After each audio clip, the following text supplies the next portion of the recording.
बिस्मिल्लाहिर्रहमानिर्रहीम। अस्सलामु अलैकुम वरहमतुल्लाहि वबरकातुहू। आज की इस वीडियो में मैं अपने तमाम देखने और सुनने वाले भाइयों बहनों दोस्तों के लिए एक ऐसा अमल लेकर आपकी खिदमत में हाजिर हुआ हूँ कि जो लोग सच्ची मोहब्बत रखते हैं, सच्चा प्यार रखते हैं, जिन्होंने अपनी मोहब्बत को हलाल बना रखा है और वो अल्लाह ताला की हदों को पार नहीं करते, सच्ची और खालिस मोहब्बत करते हैं, आज उनके लिए ये बहुत ही ज्यादा खास अमल है। क्योंकि अक्सर आप लोगों ने देखा होगा कि जब कोई किसी से प्यार करता है, मोहब्बत करता है, तो उसमें बहुत सी नाराजगियां पैदा हो जाती हैं, गुस्से की वजह से, लड़ाई झगड़े की वजह से, एक दूसरे से मुलाकातें खत्म हो जाती हैं, दूरियां पड़ जाती हैं और फिर क्या होता है कि आहिस्ता आहिस्ता मोहब्बत कम पड़ना शुरू हो जाती है। ऐसा अक्सर बहन भाइयों में भी होता है, रिश्तेदारों में भी होता है, मियाँ बीवी में भी होता है, वालिदैन में भी होता है। तो आज का ये जो अमल आप लोगों को बताने वाला हूँ, इस अमल को करने के बाद इंशाअल्लाह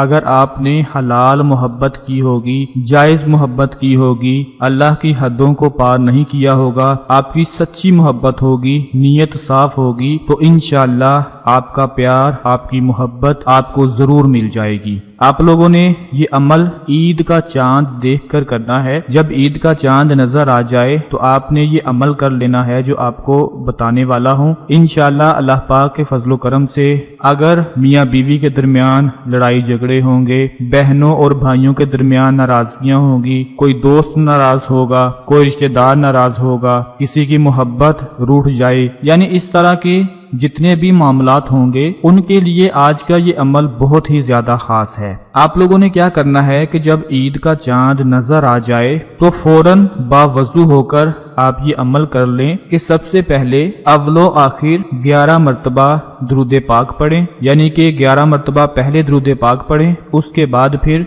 11 बार आपने सूरा फातिहा पढ़नी है, उसके बाद 11 मरतबा आपने सूरा इखलास पढ़नी है, फिर उसके बाद 11 मरतबा आपने सूरा फलक पढ़नी है और फिर 11 मरतबा आपने सूरा नास पढ़नी है। यानी इन सूरत मुबारकों की आपने तिलावत कर लेनी है और फिर आखिर में 11 मरतबा दुरूद पाक पढ़ लें। जब ये अमल कर लें तो फिर एक तस्बीह या वदूदू की पढ़ लें। अल्लाह पाक का इसम मुबारक है या वदूदू, एक तस्बीह इसकी पढ़ लें। फिर अल्लाह पाक से दुआ मांगें अपनी मोहब्बत को हासिल करने के हवाले से, लड़ाई झगड़ों को खत्म करने के हवाले से, गुस्से को खत्म करने के हवाले से, नाराजगियों को खत्म करने के हवाले से। इंशाअल्लाह यकीन करें आप ये अमल कर लें, अगर आपकी नीयत साफ होगी तो अल्लाह पाक आपकी मोहब्बत को कभी भी जाया नहीं होने देंगे। आपका प्यार आपको मिलकर ही रहेगा। जितनी भी दूरियां होंगी, जितनी भी रुकावटें होंगी, सारी की सारी दूर हो जाएंगी और आपकी मोहब्बत, आपका प्यार आपको मिल जाएगा। ये अमल बहुत ही ज्यादा खास है। मैं फिर से आप लोगों को बता दूं कि सिर्फ उन लोगों के लिए ये अमल है कि जो लोग खालिस मोहब्बत रखते हैं, जिनकी मोहब्बत हलाल है, अल्लाह की हदों को पार नहीं करते,